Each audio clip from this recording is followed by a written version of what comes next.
আর মাত্র একটা মাস বাকি আছে, মানে এবার পড়ে বইটই একেবারে ওলট পালট করে রেখে দেবো, এরকম প্ল্যানিং তৈরি করা অনেক ভাই বোনেরা আছো। আর শুধু তোমরাই নয়, পরীক্ষার প্রস্তুতি নিচ্ছ এমন প্রত্যেক স্টুডেন্টদেরই এই ভিডিওটা ভীষণই ইউজফুল হবে যদি এই ভিডিওটাতে শেষ পর্যন্ত সে টিকে থাকতে পারে।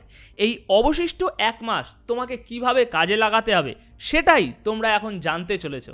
আর হ্যাঁ, এখানে আরও একটা প্রশ্ন আছে, এই এক মাসে আমি কি 90%, 95% টপার হতে পারবো কি? উত্তরটা ভিডিও শেষ হতে হতে তুমি পেয়ে যাবে, এবং আমি শিওর এই ভিডিওটা তোমাকে কনফিডেন্স, মোটিভেশন, স্ট্র্যাটেজি সব কিছুতেই সাহায্য করবে। তাহলে চলো ভিডিও শুরু করি, আর শেষ পর্যন্ত অবশ্যই কিন্তু আমার সাথে থেকো। বন্ধুরা, নাম্বার 1 টিপস, একটা কার্যকারী সময়সূচি তৈরি করো। পরীক্ষার প্রস্তুতি নেওয়ার সময় ডেলি অনেক লম্বা সময় ধরে পড়াশোনা করার কাজটা কখনোই করা সম্ভব হবে না একটা ভালো রুটিন ছাড়া। তাই সর্বপ্রথম যে কাজ সেটা হলো ভালো রুটিন বানানো। তবে বন্ধুরা, এখানে দুটো প্রশ্নের উত্তর আগে তোমাকে জানতে হবে, তবেই তুমি একটা সঠিক রুটিন বানাতে পারবে। বন্ধুরা, প্রথম প্রশ্নটা হলো কতটা সময় তোমার হাতে আছে, মানে তোমার পরীক্ষার আর কতদিন বাকি আছে, কতদিনের মধ্যে প্রস্তুতি শেষ করতে হবে, কতদিনের মধ্যে সিলেবাস কমপ্লিট করতে হবে। প্রথমে এটা ডিসাইড করে নাও, ওকে? এবার দ্বিতীয়, তোমার হাতে কতটা সময় আছে তুমি তো বুঝে গিয়েছো, সুতরাং এবার তুমি সিদ্ধান্ত নাও যে এই সময়ের মধ্যে ডেলি কত সময় পড়াশোনা করলে, পরীক্ষার প্রস্তুতির জন্য ডেলি কতটা সময় দিলে তবেই তুমি তোমার লক্ষ্য পর্যন্ত পৌঁছাতে পারবে, এটা স্থির করো এবং তোমার সিচুয়েশন অনুযায়ী একটা স্টাডি প্ল্যান তৈরি করো। এবার নেক্সট, কত সময় পড়ছো ভার্সেস কতটা পড়ছো, এটা বোঝার জন্য একটা সহজ উদাহরণ ধরে নাও। একই ক্লাসে পড়া দুজন ছাত্র, তাদের মধ্যে একজন সিদ্ধান্ত নেয় যে ভাই পরীক্ষা এসে গিয়েছে, এবার থেকে অনেক সময় পর্যন্ত পড়ব, সমস্ত সিলেবাস পড়ে কমপ্লিট করব।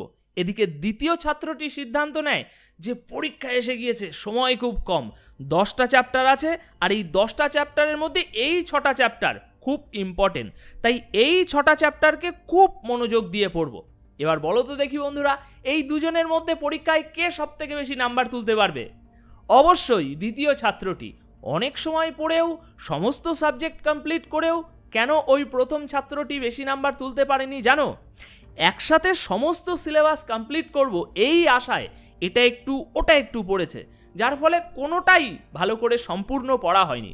অনেক কিছু পড়তে হবে এই বিষয়ের উপরে ফোকাস করে বিশেষ জিনিসগুলোকে রিভিশন দেয়নি। সুতরাং এবার নিশ্চয়ই তুমি বুঝতে পেরেছো যে কোন উপায়টি তোমার জন্য সব থেকে ভালো হবে। একবারে সমস্ত কিছু না পড়ে বিশেষ গুরুত্বপূর্ণ বিষয়গুলোকে ভালোভাবে পড়ে গেলে তুমি বেশি নাম্বার তুলতে পারবে, এটা আমার মনে হয়। আর বন্ধুরা, সেই সাথে একটু স্মার্টলি কাজ করো।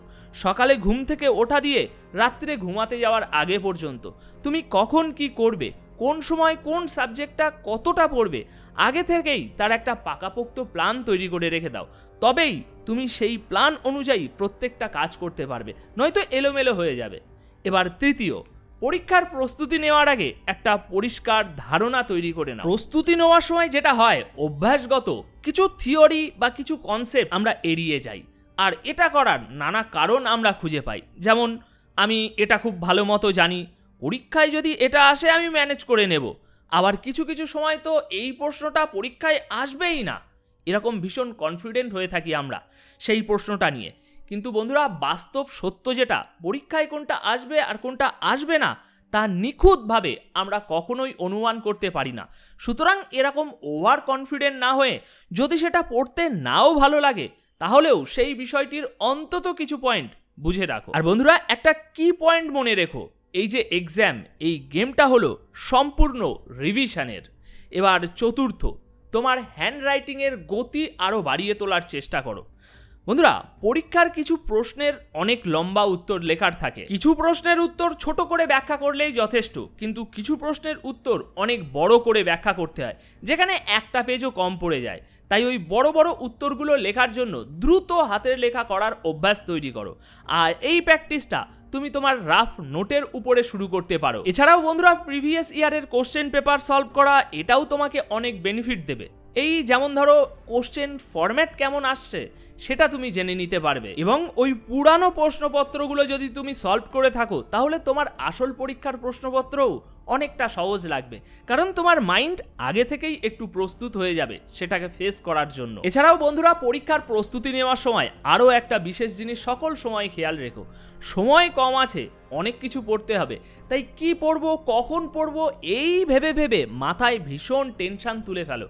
বন্ধুরা, এটাকে বলা হয় ক্র্যামিং, আর এই ক্র্যামিং ছাত্রদের মানসিক চাপ বাড়িয়ে দেয়, আর এই মানসিক চাপের ফলে যতটুকু পড়াশোনা হতো সেটাও আর হয় না, কিংবা যা পড়বে তা মাথায় ধরে রাখতে পারবে না। সুতরাং তখন তোমার পরীক্ষার প্রস্তুতি আরও বেশি ডিফিকাল্ট হয়ে যাবে। তাই বন্ধু, এই ভুলটি আজকের পর থেকে আর কখনো যেন করো না। মানসিক চাপ মুক্ত হয়ে পড়াশোনা করো, যা হবে তা পরে দেখা যাবে। আগে যতটুকু সময় হাতে আছে সেই সময়টাকে সম্পূর্ণ ব্যবহার করো। এবার বন্ধুরা, ভিডিও শেষ করার আগে আরও একটা টিপস তোমাদেরকে দিয়ে যেতে চাই, চ্যালেঞ্জ ইওর টাইম। বন্ধুরা, বিশেষত টপাররা এই টিপসটা ব্যবহার করে, আর এটা করা একটু কঠিন, তাই তুমি ট্রাই করে দেখতে পারো যে তুমি ঠিকঠাক পারবে কিনা। ধরো, তোমার পরীক্ষার প্রশ্নপত্রের সব উত্তর তোমার জানা আছে, কিন্তু সঠিক সময়ের মধ্যে যদি তুমি সেই উত্তরগুলো না লিখতে পারো তখন কি হবে? আর স্পেশালি এই সমস্যাটা বিশেষ করে কখন দেখা যায় জানো? ম্যাথ ও সায়েন্স এক্সামের সময়। আর টপারদের কাছে এই সমস্যার সলিউশন কি জানো? লং অ্যান্সার লেখার সময় বা ম্যাথ প্রবলেম সলভ করার সময় একটা লিমিটেড টাইম তারা ফিক্স করে নেয়। রিসেন্টলি কয়েকজন টপারের ইন্টারভিউ দেখার পর আমি এই বিষয়টা জানতে পেরেছি যে তারা প্রতিটি প্রশ্নের জন্য একটা টাইম লিমিট ফিক্স করে নেয়। বাপ রে বাপ, এত কিছু এ আমাকে দিয়ে হবে না, হয়তো তোমার মনে হতে পারে। আর হ্যাঁ, এটা করা সত্যিই একটু কঠিন, তবে এই কঠিন কাজগুলো টপাররা ফলো করে, তাই তো তারা প্রতি বছর পরীক্ষায় টপ করতে পারে। বন্ধুরা, টপার হওয়ার একটাই সিক্রেট, তোমাকে ক্লাসের সবার থেকে বেশি পরিশ্রম করতে হবে, সবার থেকে বেশি ডেডিকেটেড হতে হবে, বেশি ফোকাস করতে হবে, বেশি সময় দিতে হবে। আর এগুলো করতে যদি তুমি রাজি থাকো তাহলে অবশ্যই তুমিও টপার হওয়ার স্বপ্ন দেখতে পারো, আর আমিও নিশ্চিত যে তুমি সেটা হতেও পারবে। আর হ্যাঁ, সব শেষে তোমার ওই প্রশ্নটা, পরীক্ষার 1 মাস কি 2 মাস বাকি আছে, এইটুকু সময় পড়াশোনা করে আমি কি পরীক্ষায় ভালো নাম্বার তুলতে পারবো? Yes, it is possible with your hard work and dedication. If you are willing to do this thing, then surely you can be topper. তো বন্ধুরা, ভিডিওটি তোমাদের কেমন লাগলো? এই ভিডিওটির মাধ্যমে আমি তোমার লাইফে কিছু কি ভালো জিনিস দিতে পারলাম? কমেন্ট করে সেটা অবশ্যই আমাকে জানিয়ে যেও, যাতে তোমাদের জন্য এরকমই ইউজফুল ভিডিও বানানোর ইচ্ছাটা আমার মনের মধ্যে আরও বেড়ে যায়, আর আমি রোজ তোমাদের জন্য এরকম কিছু না কিছু ইউজফুল ভিডিও নিয়ে আসতে পারি। তাহলে আজকের ভিডিও এখানেই শেষ করব।